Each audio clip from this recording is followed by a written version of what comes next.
Hello friends, in this video we'll see what is time cost optimization in construction project. Time cost optimization, it is the two terms, it is time and cost. We have to optimize it. Means what? For the minimum duration of the project, what is the cost required that we have to find out. Till one point, if we reduce the duration, the cost will also get reduced. But after a certain limit, if we crash the activities, the cost will get increased. So we have to find out this optimized point. So in this video, as we can see, first is we'll discuss about the CPM network, that is your critical path method. The time is related to cost and the objective is to develop an optimum time and cost relationship, as I have told you already. So we have to find out the time and cost optimization. Now sometimes it becomes necessary to complete the project earlier than the scheduled time or the normal time. In such situation, the cost of expanding the operation has to be considered. So extra cost we require that we have to be considered. CPM makes the use of cost estimate along with time estimate and provides a schedule for completion the activities at the minimum total cost. That's why we use CPM, in which we can find out cost as well as time, and it will give us the schedule of minimum total cost. That is nothing but your cost optimization. So we have to find out minimum total cost. This procedure improves planning, your scheduling and controlling of the project, and also access the possibility to arrive at a feasible and desirable time cost relationship. So we'll get the proper control and scheduling and planning over the project, and this will give us the proper time cost relationship also. The project duration can be reduced by reducing the duration of only the critical activities in the project network. So we reduce the duration of only the critical activities in the project network. Reduction in the time duration can be done by, now there are some points we are doing consideration while reducing the time. First is developing more resources for early completion. As we know, the time and resources goes hand in hand. If we increase the resources, the time required to complete that particular activity will get decreased. If the resources are limited, then we require more time for completion the activity. Then relaxing the technical specifications. So depend upon this, your time will decide. Then optimum duration. Now what do you mean by optimum duration? The duration which gives the most economical cost for completing the project. For completion of that particular project, the duration required which will give us the most economic cost, that known as your optimum duration. So for example, if we are working on a project that is taking 25 days and cost is around 10 lakhs, if we go on reducing it, the cost is also reduced by 10,000, but after 22nd day the cost is again get increased. So the 23 will consider as a optimum duration. So likewise, when we get the economic cost, that is your optimum duration. Now time cost estimate. Now what is time cost estimate? Now there are, first is normal estimate. This emphasis is on cost with time being associated with minimum cost. That is your normal estimate, where we get minimum cost. Then crash estimate. Now what is crash estimate? it is the time. It involves the absolute minimum time required for the job and the cost necessary to achieve it. So first is normal estimate, means for normal planning, the normal duration we require. Then we go for crashing of the activities. Crashing means what? If for example a activity required 4 days for completion, now we crash it, and now this activity we have to complete in 3 days, so for which we require some additional cost. So such cost is known as your what? Crash estimate. So the minimum duration for which we can crash the project and the cost associated with it is known as what? Crash estimate. Now, variation of project costs with duration. How the project cost will vary with the time. As you can see, the curve explain itself. For example, on y-axis we have cost, on x-axis we have time. As the time increases, you can see the cost of the project get decreases up to a certain limit. Then if we increase the time, the cost of the project again get increases. So as over here you can see, we are increasing the time, the cost is decreasing, but at this point, after this point, if we increase the time, the cost also get increased. So cost rises if project is crashed. If we go on crashing the project, obviously the cost will go on rising. So that is nothing but a optimum duration after which the cost will increase. When we reach to the optimum duration, it means what? We are at the minimum cost. This is the minimum cost at which we can complete our particular project. Now moving on to the next is project cost. Now project cost is divided into two costs, that is direct cost and indirect cost. Again, the indirect cost is divided into overheads and outage loss. We'll see what is indirect cost first. As we know, there are again, it is divided into two subheads, overhead and outage loss. So as you can see here, we have time on your x-axis and y-axis is your cost, that is indirect cost. So total indirect cost curve, as you can see, it is a combination of overheads and outage losses. So these are those expenditures which cannot clearly allocated to the individual activities of the project, but are arise as whole. So individual or indirect cost or what, it can be given to each activity individually.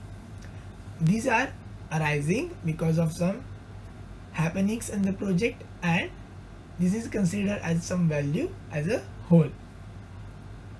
It includes expenditure related to administrative works and establishing charges, some supervisions, expenditures on critical store organizations, loss of revenue, lost profit, penalties, etc. So this can be given to each activity. These are considered as a whole cost. Indirect cost rises with increased duration. As the duration gets increased, indirect cost will increase because it is per day. The cost is fixed, per day cost, so it will get increased. Then outage losses, loss in profits due to inability to meet demand or penalty due to delay, that is your outage loss. Now second part comes as direct project cost. Now what is direct project cost? Those expenditures which are directly chargeable to and can be identified specifically with the activities of the project. For example, we have to perform A activity and it will take 500 rupees per day. That means what? This is the direct cost of that particular activity. So that is individual cost and which can be calculated separately. This include labor cost, then your material cost, equipment cost and etc.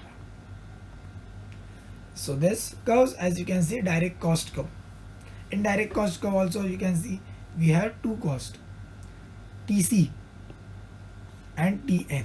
Now what is TC and TN? I will explain you. TN is normal duration at which the activity is planned, and associated with this here comes CN, that is normal cost, that is known as normal cost, CN. Now as we crash the activity, it means what? We are decreasing the duration, so that is known as crash duration, TC, crash duration. Along with crash duration we have CC, that is known as crash cost. So we have two duration and two cost, that is your normal duration and normal cost, then crash duration and crash cost, and the line joining these two is known as cost slope. So cost slope, in each activity we have to find out this cost slope, and which will be helpful for the calculating of final total cost of your project or the activity also. Now normal time. What is normal time? Standard time that an estimator would usually allow for an activity, that is normal time. Crash time is what? Minimum possible time in which an activity can be completed by employing extra resources, that is your crash time. Then it comes your normal cost. What is normal cost? The direct cost required to complete the activity in normal duration, that is your normal cost. Whereas crash cost means what? The direct cost corresponding to completion of activity within crash time, that is your crash cost. So both the costs are given in the your network. If we crash this particular, what is the crash cost, and the normal cost is also given. This term which we have discussed, that is your cost slope. What is cost slope? It is the slope of the direct cost curve approximated as a straight line in order to have a single cross slope. The formula, as we have discussed already, what is the formula? That is crash cost minus normal cost upon normal time minus crash time, that is CC minus CN upon TN minus TC, and will give us cost slope of each activity, which plays a very important role. Now total project cost. What is total project cost? Indirect cost plus direct cost. So as you can see, both the curves we have add up here and we'll get a total cost. So as we know, direct cost curve and indirect cost curve. Indirect cost curve started from your crash time to the normal time, and the direct cost curve will also start from your crash time to the normal time. When we add both the cost, we reach to one point where the cost is minimum in this curve. The time with respect to which the cost is minimum is known as your what? Optimum time. That particular time is known as optimum time, and that cost is known as what? Minimum cost of the project. So the normal time of project is what? Sum of the total duration or the normal duration of each activity along the critical path. The project duration we find out by critical path method. Then minimum time of project is what? Sum of the crash time duration of each activity along the critical path. Then non-critical activities need not to be speed up, as their crashing is not going to decrease the project duration further, so that we should not add. Moreover, the cost will be high without any additional advantages. Some non-critical activities become critical also because of crashing, in the process of crashing the critical activities. It is always better to start with crashing first that critical activity that has the lowest cost slope. That's where the cost slope is very important. The activity which is having lowest cost slope, that will be crash first. Then we take another critical activity which is having next higher slope. So likewise we are goes on crashing the activities till we reach to the optimum solution. So step in time cost optimization. So first step, establish the direct cost time relationship for various activities of the project. So we have to first establish the relationship. Next step, determine the cost slope as we have discussed already for various activities by using the formula, and arrange them in the ascending order of cost slope from your minimum to the largest. That way we have to adjust it.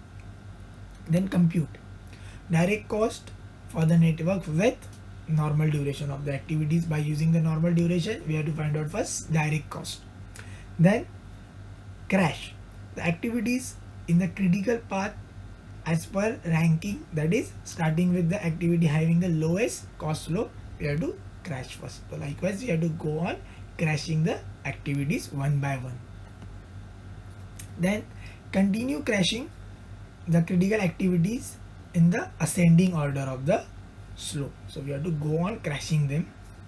Then parallel non-critical activities which have become critical by the reduction of the critical path duration due to crashing in step 4 and 5. Now we can crash that activities parallelly. The non-critical activities which become critical because of crashing of critical activities. Then continue crashing process through step 4 and 5 and till a stage is reduced beyond which no further crashing is possible. So there are the limits. The limit is given that particular activity can be crashed up to this time only. So we have to go on crashing till the limit is reached beyond which we cannot crash the particular project. So these are the steps involved in which we have to go on the crashing the project. Then find total cost of the project at every stage by adding indirect cost to the direct cost determined above. Direct cost is fixed, which is your normal cost, summation of normal cost. Indirect cost we have to add, which will contain what? Which will contain your crash cost, then the indirect cost of each day. So likewise we have to add it and we have to find out total cost at each crashing interval. Then plot total cost and duration curve as we have seen already. Then pick up the optimum duration corresponding to which least total project cost is obtained. That curve we have seen, that is the important. So then we have to plot a curve and we can get a point where the time is also minimum and cost is also minimum. That is your optimum solution. So in this video we have seen how to find out the time optimization and cost optimization simultaneously. What are the types of cost, indirect cost, direct cost, and how we find out it. What are the two types of time available, normal time, crash time, then normal cost and crash cost, how to find out cost slope, and how to calculate the crashing period, and after crashing how to calculate optimum solution. Thank you.